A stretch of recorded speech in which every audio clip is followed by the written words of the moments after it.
Do you have also the benefit like this? बहुत ज़्यादा wait आपका बढ़ रहा है, आप बहुत ज़्यादा एंजाइटी में हैं, या रात को आपको नींद नहीं आती, आपको मीठा खाने का बहुत मन करता है या नमक बहुत ज़्यादा खाने को मन करता है, और आप बहुत ज़्यादा ओवर थिंकिंग करते हैं, तो this is one of the symptom cortisol level. और कॉर्टिसोल हमारी बॉडी में एक हार्मोन होता है। एक्चुअली ये हमारा डिफेंस सिस्टम है जो हमारी बॉडी को एक रिलैक्सेशन मोड में लेके आना चाहता है। यानी कि ब्रेन में कुछ मैसेजेस जाते हैं जिसे खतरा लगता है और कॉर्टिसोल एक्टिवेट हो जाता है। लेकिन जब कॉर्टिसोल एक्टिवेट हो जाता है और वो थोड़े टाइम तक रिजॉल्व नहीं होता है, तो उसके कुछ लक्षण या सिम्टम्स आपको नज़र आने लगते हैं। उनमें से एक है बेली फैट होना। मेरी बेली में भी बहुत ज़्यादा फैट स्टोर हो गया था, एंड आई है अभी भी इनफैक्ट। और मुझे लगता था कि ऐसा क्या है, ना मैं बहुत ज़्यादा खाता हूँ, ना बहुत ज़्यादा like I don't have any bad habits of drinking alcoholism और लाइक इवन बियर। कुछ ऐसा नहीं है मेरे पास मेरी लाइफ में कि जो मुझे ये सारी चीज़ें दे। और इनफैक्ट मेरा डाइट भी कोई इतना हैवी नहीं था कि मैं बहुत खा रहा हूँ जिस वजह से ये हो। And I started studying about it कि why it is happening in my body, and then I got to know that कि मेरी बॉडी में कॉर्टिसोल लेवल बहुत हाई है। मतलब मेरी बॉडी में बहुत ज़्यादा स्ट्रेस है। अब स्ट्रेस क्यों ज़्यादा है ये आप और मैं जानते ही है कि हमारा लाइफस्टाइल कैसा है। हम ऑफिस में लेट आवर्स तक काम करते हैं, हमारे पास बहुत सारे प्रोजेक्ट होते हैं, असाइनमेंट होते हैं, घर की प्रॉब्लम। सो दुनिया भर की समस्याएं हमारी ज़िंदगी में शारीरिक है, आर्थिक है, मानसिक है, आत्मिक है, व्यावसायिक है। ये सारी प्रॉब्लम जब हमारी लाइफ में होती हैं तो हमारी ज़िंदगी में स्ट्रेस अपने आप ही बढ़ जाता है, इंक्लूडिंग बीपी, शुगर, ये सारी चीज़ें हमारी ज़िंदगी में आनी स्टार्ट हो जाती। एंड व्हेन आई स्टार्टेड कि ये कैसे होगा, कई बार हम अपनी ज़िंदगी में स्ट्रेस को मानते ही नहीं कि हमारी ज़िंदगी में स्ट्रेस है या हम डिप्रेस है या हमारी ज़िंदगी में एंजाइटी है, मानते ही नहीं है इस चीज़ को। लेकिन जब आप सोचना स्टार्ट करते हैं इन बारे में तो आपको फील होता है। अभी जब हम इस सीरीज़ को कर रहे हैं द सीजन्स ऑफ ग्रैटिट्यूड, और आज है हमारा 17वां दिन, हमने पूरे कर लिए हैं, तो आज आपको मैं थोड़ी और गहराई में इसको बताना चाहता हूँ, बिकॉज आपने इसको अभी तक देखा है, अपना प्यार दिया है, इसके लिए thank you so much. So let's deep into it कि क्या है ग्रैटिट्यूड। क्या ग्रैटिट्यूड सिर्फ एक थैंक यू वर्ड है या इससे कहीं ज़्यादा है ये?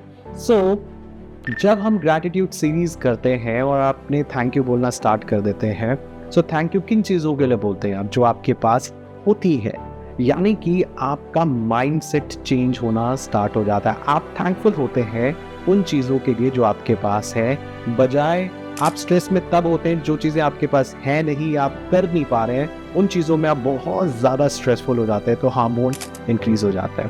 स्टैनफोर्ड की एक रिसर्च हमें ये बताती है कि जब आप ग्रैटिट्यूड प्रैक्टिस करते हैं तो आपके कॉर्टिसोल लेवल कम होने लगते हैं, यानी कि आपका हार्मोन बैलेंस होने लगता है। जस्ट लाइक डोपामाइन आपके ब्रेन को बताता है कि आप खुश हैं।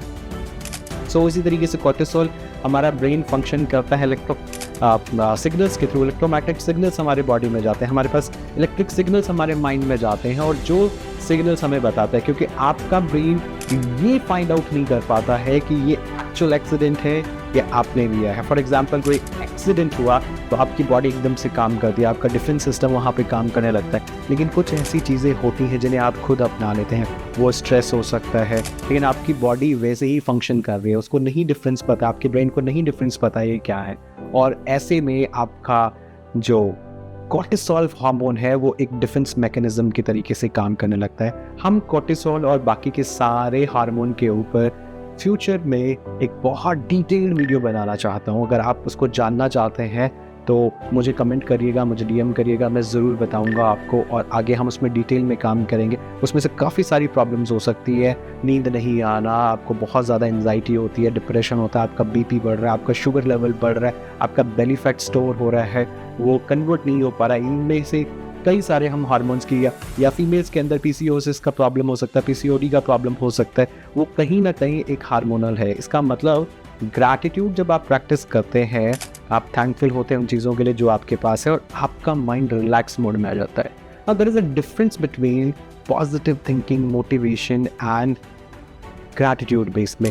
मोटिवेशन आपको चीज़ों को बताता है कि प्रॉब्लम है और आप उसके लिए अपने आप को तैयार कर रहे होते हैं, जबकि ग्रैटिट्यूड आपको बताता है कि प्रॉब्लम है, आप उसको एक्सेप्ट कर लेते हैं। मोटिवेशन में, पॉजिटिविटी में आप उसको एक्सेप्ट ही नहीं करते कि प्रॉब्लम है, बट ग्रैटिट्यूड में आप मान लेते हैं कि प्रॉब्लम है और ये ख़त्म हो रही है, आप उसको लिखना स्टार्ट कर देते हैं, आप उसको बोलना शुरू कर देते हैं।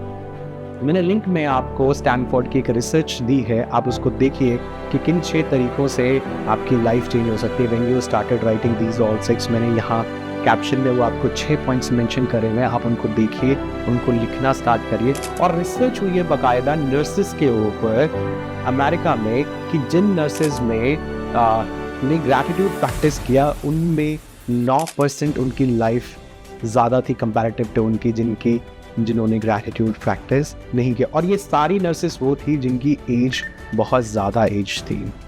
सो मैं आपको बताना चाहता हूँ कि जब हम इस ग्रैटिट्यूड को प्रैक्टिस कर रहे हैं, it is not a very common thing, बहुत छोटी चीज़ नहीं है, it's a very deep, it's a very science. So you have to think according to science कि कैसे आपके जीवन में एक बायोलॉजिकल चेंजेस आता है, केमिकल चेंजेस आपके ब्रेन में लेके आता है जब आप प्रैक्टिस करते हैं ग्रैटिट्यूड को।